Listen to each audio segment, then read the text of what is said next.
니콜라스 윈턴이라는 분은 1909년에 영국 런던에서 태어났습니다.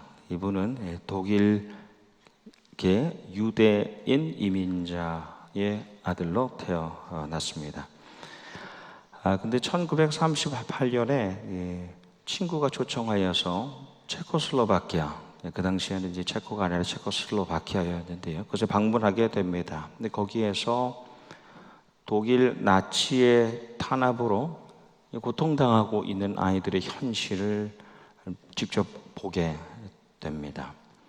그 윈턴이 영국으로 돌아와서 그 아이들을 구출하기 위해서 조직을 만들었어요. 사무실을 열고 작전을 세워서 실행합니다.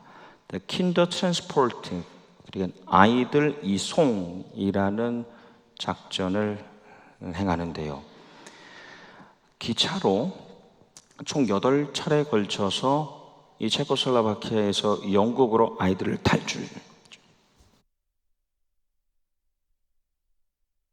또 벌써 목이 메이나 봅니다. 아이들을 탈출시키는 건데요.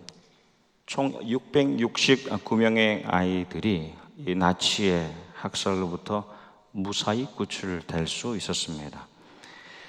그 자신도 이 죽음의 위협을 받았지만 자기가 가지고 있는 그 재산을 털어서 여러 곳곳에 이렇게 보내서 어떻게든지 그 아이들을 살려냈습니다.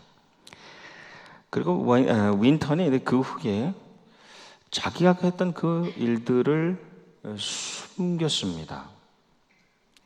그런 50년이 지나서 1988년에 아내가 우연히 다락방에서 그가 기록한 이 구출한 아이들의 명단, 그리고 그와 관련된 이 서류 자료를 발견했어요.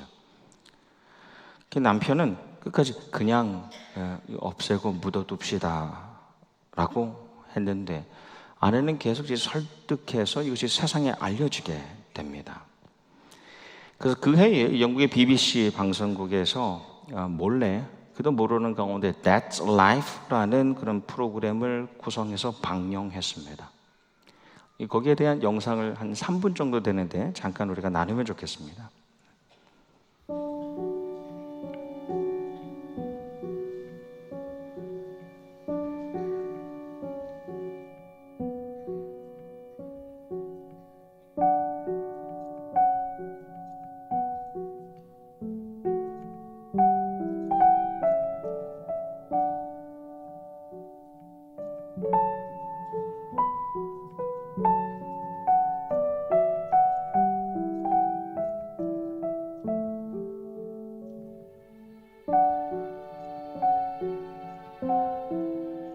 Save 664 children. This is his scrapbook. But back here is the list of all the children. This is Vera Diamant, now Vera Gissing. We did find her name on his list. Vera Gissing is with us here tonight. Hello, Vera. And I should tell you that you are actually sitting next to Nicholas Winton.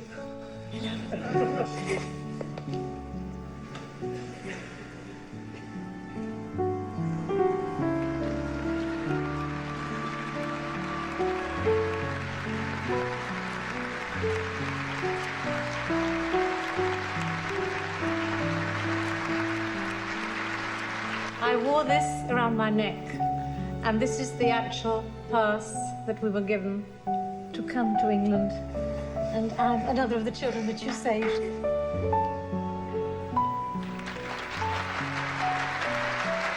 Can I ask, is there anyone in our audience tonight who owes their life to Nicholas Winton? If so, could you stand up, please?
다른 영어 영상에 달린 그 리플 가운데에 많은 사람들의 관심을 끌었던 그런 덧글이 있었는데요. 이런 덧글이었습니다.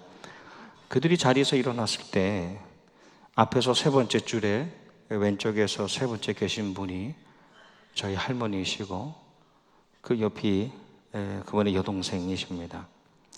만약 윈턴께서 그렇게 하지 않으셨다면 저희 어머니, 고모, 동생들, 조카 또 저는 지금 존재하지 못했을 겁니다. 그런데 윈턴이 이 사람의 그의 선행을 이렇게 숨기려고 했던 이유가 무엇이었냐면 그 마지막 기차에 250명의 아이들을 태워서 구출하고 했는데 그 구출하기 직전에 2차 세계대전이 일어나게 되면서 그 기차가 출발하지 못하고 그 아이들이 다 행방불명이 되었습니다. 그래서 그 아이들을 수소문하고 찾아보았는데 그 가운데 겨우 2명만 살아남은 것을 알게 되면서 이 죄책감에 빠진 거예요. 그 살려내지 못한 아이들에 대한 미안한 마음 때문에 이 내가 했던 일들이 드러나지 않기를 바랬던 겁니다. 그가 한 말 가운데 저는 그래도 전쟁 가운데에 목숨을 건진 것은 아니기에 저는 쉰들러만큼은 아닙니다 라고 고백을 합니다. 작년에 이 니콜라스 윈턴에 대한 이야기가 영화로 나오긴 했습니다. 그 생명을 살리는 그 섬김과 겸손에 대한 이야기가 원 라이프라는 제목의 영화로 나왔습니다. 여러분, 위대한 사역을 이룬 위대한 사람에 대한 평가, 역사와 대중의 그 최종적인 평가는 항상 변함없이 그 겸손의 유무에 있습니다.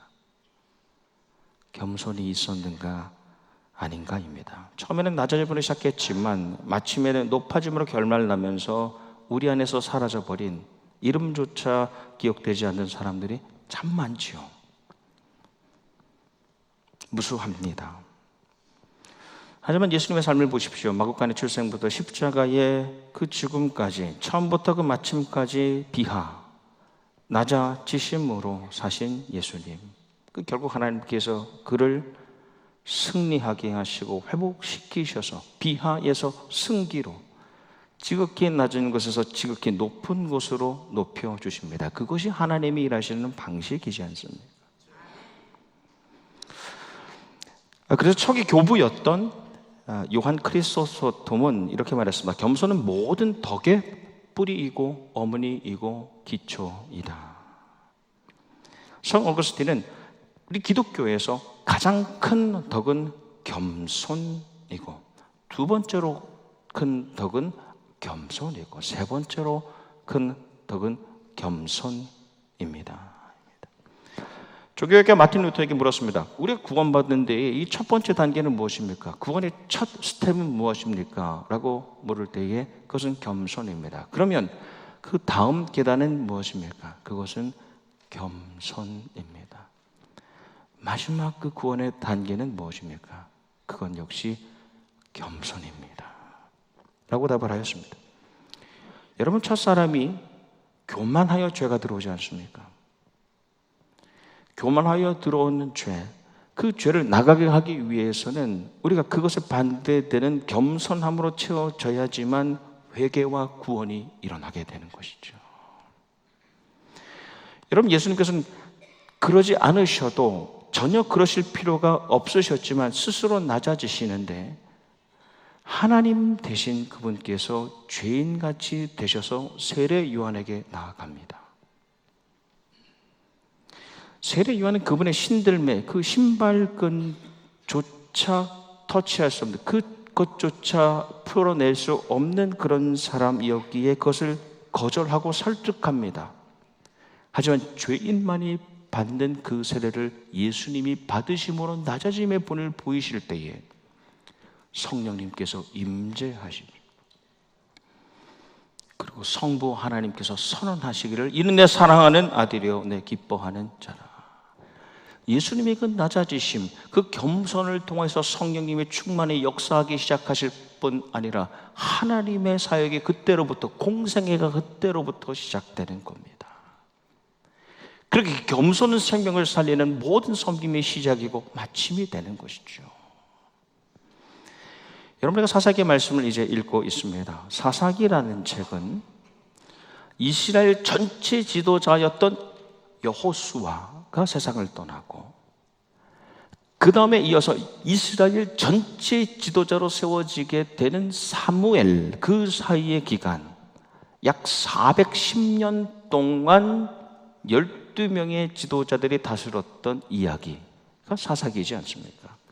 그래서 사사는 쇼페팀이라고 하는데 평시에는 재판관이었고 전쟁 시에는 사령관이었습니다. 그 통치자를 사사라고 합니다. 그 사사들 가운데에 가장 오랫동안 일정 지역을 다스린 사람이 오늘 말씀의 기드온이고 가장 길게 기록되었 사람도 기드온입니다. 근데 우리가 찾는 사사기는 계속되는 이 5개의 유형의 패턴이 반복됩니다. 첫 번째, 백성들이 범죄해요. 두 번째, 백성들에게 심판이 임합니다. 이 다른 민족들이 압제합니다. 세 번째, 백성들이 부르짖어 회개할 때 네 번째, 하나님께서 오셔서 그들을 구원하여 주십니다. 근데 5번째 이어지는 것이 백성들이 그 은혜를 잊어버리는 망각에 들어갑니다. 이 5가지 패턴이 계속하여 반복되는 말씀이 사사기입니다. 이 말씀이 왜 이렇게 기록되는가? 그것은 우리 인간의 본성, 우리 죄악 때문에 우리 교만을 우리에게 보여주시는 것이고 그 인간을 향하신 하나님의 계속되는 구원 사역을 보여주시는 말씀이 이 사사기입니다. 이 기드온 시대에 이 백성들을 가장 괴롭혔던 족속이 미디안입니다. 이 괴롭혔던 그 방식이 아주 자세히 기록되어 있는데요. 마음대로 이 땅에 들어오는 겁니다. 땅에 들어와서 굴을 만들고 성을 쌓습니다. 굴을 만들고 성을 쌓고 백성들이 가축을 가지고 있거나 곡식을 가지고 있거나 과실을 가지고 있으면 즉시로 와가지고 그것을 다 가져가는 겁니다. 침략해서 약탈해 갑니다. 그 말씀에 보면 그들이 궁핍하였다. 생활이 아주 궁핍해졌습니다. 더 심각한 것은 백성들이 여전히 그 생활의 궁핍함 가운데서 바알을, 자기를 풍요롭게 할 수 있는 그 우상을 계속하여 섬기니까요, 이 생활만 궁핍한 것이 아니라 그들이 심령도 고갈되었다는 겁니다.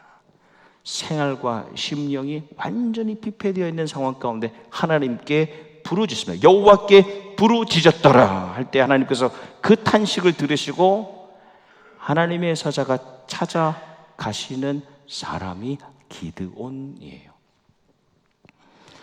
근데 그 장면이 기드온이 뭐라고 있었냐면 밀을 타작하고 있었는데, 밀 타작할 때 여러분 이 타작을 해보신 분은 아시겠습니다. 얼마나 많은 이 분진이 일어납니까? 그래서 밀 타작은 마당에서 했어요.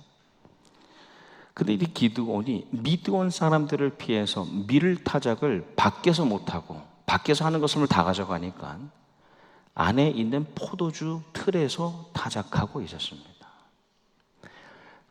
그런 현실을 살아가고 있는 자에게 하나님께서 나타나셔서 하신 첫 일성이 큰 용사여입니다. 강한 용사여라고 부르십니다. 여호와께서 너와 함께 계시도다. 임메카인데 임마누엘입니다. 강한 용사여, 하나님이 지금 너와 함께 하신다. 기도원이 놀라죠. 자기는 지금 사람을 피하려고 이 안에서 타작을 하고 있는데 하나님의 사자가 나타나셔서 큰 용사라고 선언하시는 겁니다. 기도원이 주님께 이렇게 이야기합니다. 오 주님, 하나님이 정말 우리 함께 계신다면, 정말 하나님이 임마누엘이시라면 우리가 어떻게 이렇게 고난 당할 수 있습니까?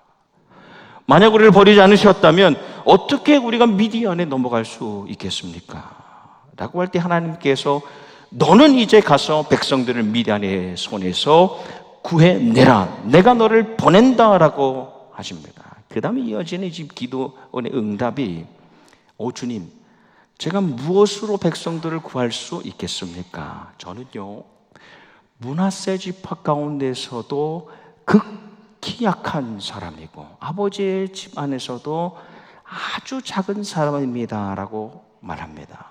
그런데 이 말씀을 저는 약하고 작습니다는, 이 말은 그가 상황을 모면하려고 한 말이 아니에요. 이거 하기 싫어서 저는 참 작고 약합니다라고 말하는 것이 아닙니다. 그게 고백입니다. 겸양하거나 젠치하는 것이 아닙니다. 그가 소심해서 그런 것이 아닙니다. 교만해서 그런 것이 아니에요. 주님 앞에서 지극히 자기를 낮추는 것입니다.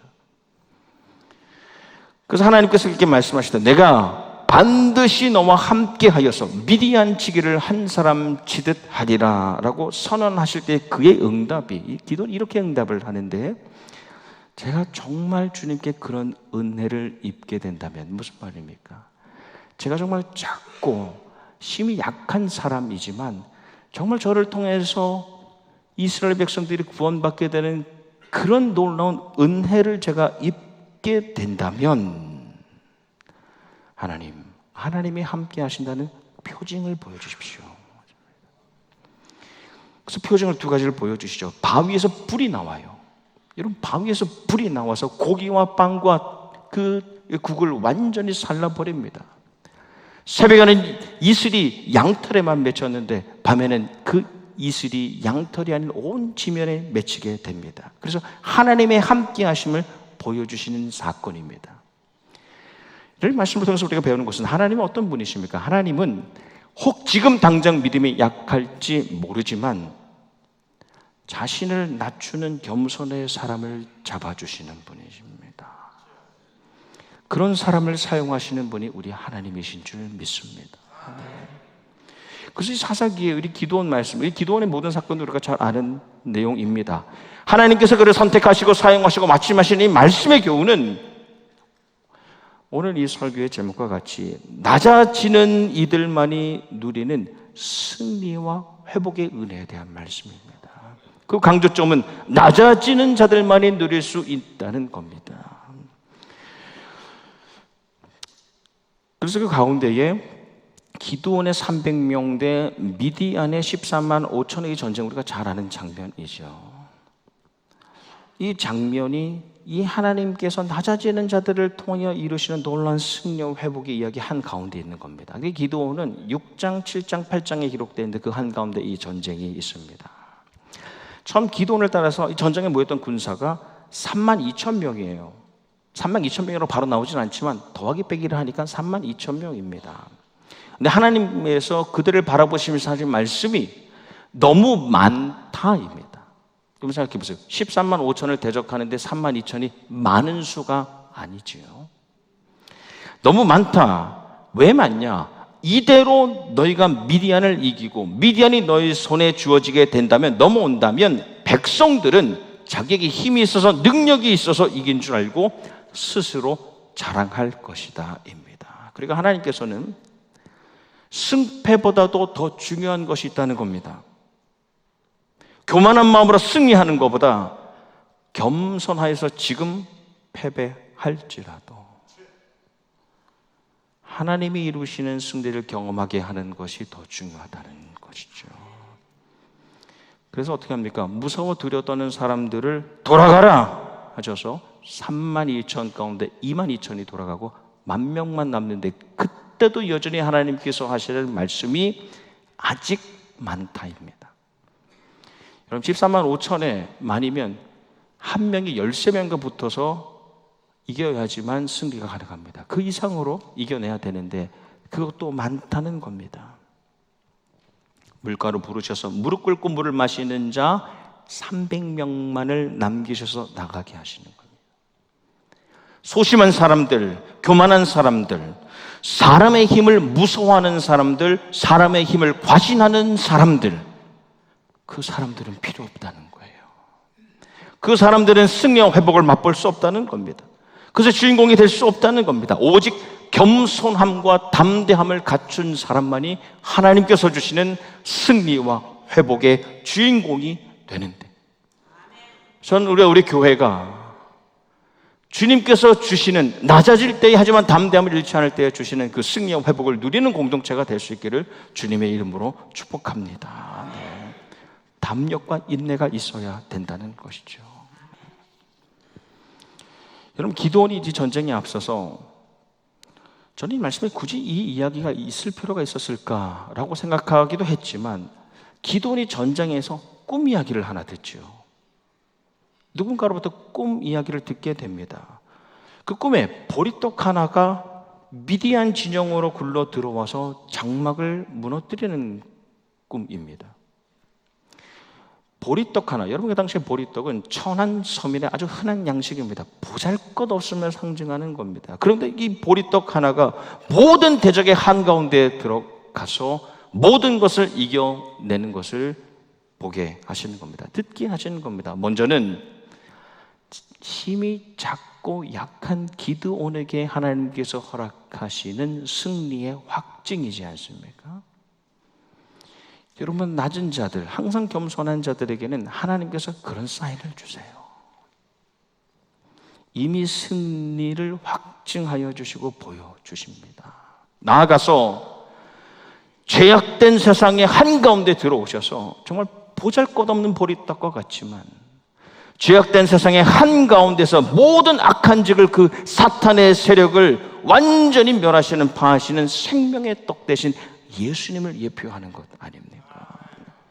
거대한 악의 세력의 한가운데 들어오셨지만 마치 보잘것없어 보이지만 그분을 통하여서 이루시는 하나님의 놀라운 구원 사역을 이 꿈을 통해서 미리 보여주시는 겁니다. 지금도 그렇습니다. 겸손한 주님 예수 그리스도를 온전히 따르기를 원하는 모든 이들에게는 하나님께서 확증하여 주시고 승리와 회복을 미리 보여주시는 줄 믿습니다. 이 폴 트립이라는 목회 상담가이자 아주 유명한 베스트셀러 작가입니다. 책을 하나 내놨는데 영어 원문은 2022년에 리드라는 책으로 나왔고 2022년에 한국에 입금이라는 제목으로 번역됐습니다. 이 부제가 12 Gospel Principles for Leadership in the Church입니다. 교회 리더십을 살리는 복음의 12가지 원리라는 이 부제가 붙었습니다. 내용에 보면 우리가 항상 영적 전쟁을 맞는다는 거예요. 매일 매 순간순간 우리 영적 전쟁에 노출된다는 겁니다. 가정에서도 심지어는 교회에서도 일터는 당연하고 계속되는 영적 전쟁이 있는데 우리를 가장 쉽게 이 공격에 노출시키는 것이 우리의 교만이라는 겁니다. 내가 높아질 때에 가장 많은 공격을 받게 된다는 겁니다. 그래서 그 공격 앞에서 가장 최고의 최선의 방어책은 겸손이라는 겁니다. 제가 좀 책을 직접 인용하면 이렇습니다. 리더 공동체가, 리더들이 특별히 이루어지는 공동체가 복음의 공동체로 올바로 서 있다면, 리더들이 복음에 기초하여 세워져 가고 있다면, 리더가 혹 자기의 연약함을, 리더들이 자기의 연약함을 겸손하게 고백하는 일, 그런 것들이 어렵지 않게 된다는 겁니다. 왜냐? 모든 사람들이 그것을 자비롭게 이해하고 서로 받아주고 기도하고 또 도와줄 방안들을 제시하여 또 아울러 주님의 회복시키는 은혜에 대한 확신이 있기 때문에 그것이 가능하다는 겁니다. 서로가 낮아지고 겸손해지는 것이 두렵지 않다는 겁니다. 그런 환경을, 그런 분위기를 같이 만들어 가는 겁니다. 그렇잖아요. 근데 옆에 있는 사람이 자랑하고 교만하고 자만하는 모습을 보이면 나도 지고 싶지 않은 마음이 일어나지만 함께 겸손의 환경을 만들어가는 겁니다. 이 앞서서 나눴던 교부 요한 크리소스톰이 아주 위대한 사람입니다. 교회 역사에 특출난 사람입니다. 주 400년경에 활동했던 분인데 대주교였어요. 근데 그가 섬겼던 교회가 한 시골 교회를 도와주고 있었어요. 근데 그 시골 교회 그 목사님이 갑자기 세상을 떠나게 됐습니다. 그게 너무너무 어려워진 거예요. 그래서 이 고민하던 가운데 이 크리소톰이 그 교회의 신실한 농부를 교육시켰습니다. 훈련시켜서 목사로 그 교회의 지도자로 세웠어요. 근데 그 후에 계속되는 생각이 아주 인간적인 염려인데 혹 정말 자격도 능력도 없는 사람을 내가 세운 것은 아닌가라는 생각이 계속 드는 거예요. 자꾸 걱정이 돼서 어느 주일에 자기 교회는 다른 목사에게 맡기고 그 시골 교회에 찾아갔습니다. 맨 뒤에 앉아서 예배에 참석해서 어떻게 되나. 근데 그 예배에서 이 기도와 말씀 안에서 너무 감동을 받은 거예요. 그래서 눈물을 펑펑 흘리는 겁니다. 예배를 다 마치고 나서 앞으로 나왔습니다. 자기보다 훨씬 연소하고 능력이 일천하고 부족해 보였던 그 농부 목사 앞에 가서 무릎을 꿇었어요. 이제 저를 축복해 주십시오 라고 요청했습니다.